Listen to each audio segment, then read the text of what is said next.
The village has been working to amend TIF District Number 4 to include the developer incentive payment for the apartments that are proposed are the 4-story, 87-unit apartment complex. So that's one of the amendments. The other amendment is to add Lake Pacwa park improvements. So the parking lots, the utilities, some of the hard surface paths that'll go around Lake Pacwa as a whole. And so that amendment is completed. We'll be going to the Joint Review Board, which is representatives from the village, the school district, the county, and Mid-State Technical College. Those are all the property taxing jurisdictions. That's next Monday at 11 a.m. And then Monday night at 5:30 p.m. Planning Commission will hear the public hearing on the amendments. Okay.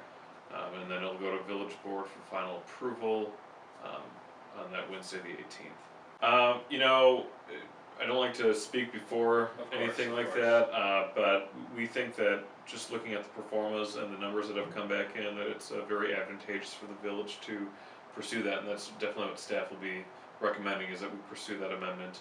I mean, there's some really good economic benefits, some good infrastructure benefits that the village receives as a result of this amendment. Yeah, so Lake Pacwa Park is probably one of our only community-wide parks, and it's horrendously underutilized.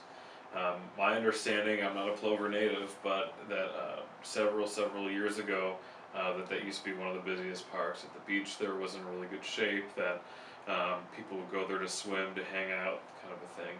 And so the village is trying to reactivate that park space. In the last probably 20 years, it's just kind of fallen into disrepair. And so part of that reactivation is doing these improvements like the splash pad, the inclusive playground the village is currently working on and getting ready to launch our fundraising campaign for, the walking paths to go around Lake Pacwa Park, improved parking lots, that kind of a thing. And so well, and of course replacing the lion shelters. The long-term plan there, existing right now just north of the band shell, there are 2 lion shelters. Both those would be removed and replaced with one new facility. Okay. So the band shell was the first phase of that development. The next phase is the splash pad, the playground, the walking paths, some of the more exciting improvements. And there are some long-term plans to take care of the big issue with Lake Pacwa and why it's not as popular as it once was because of the swimmers itch issue, and so trying to clean up the lake and then actually creating a new beach area that can be reactivated, and folks can come and swim there in the summer and feel comfortable doing so. So it's kind of, there's a lot of moving parts to this project. We've got the TIF funding, which would hypothetically be able to be well, the TIF funding we could start acting on in probably 2021. Coupled with that, in the spring of 2020, the village will submit to the DNR a grant application to fund half of the improvements.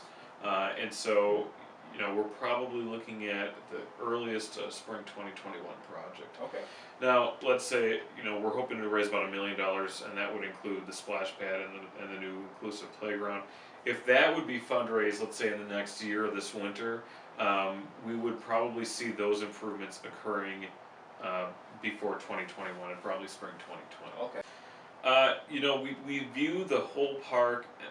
If tomorrow we got a turnkey park that had all the parking lots and the splash pad and the playground and the walking paths, and there's some like underground utilities that have to be done, we're looking at a pretty substantial number, about $3.5 million in improvements at that park.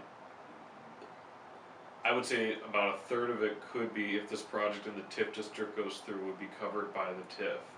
Another about third of it would be funded via the DNR and some CDI grants from the Wisconsin Economic Development Corporation, and then the remaining third would be fundraised. So at the end of the day, we're looking at about 1.2, 1.5 in requests or in asks from the community, and we think that it's a very obtainable goal.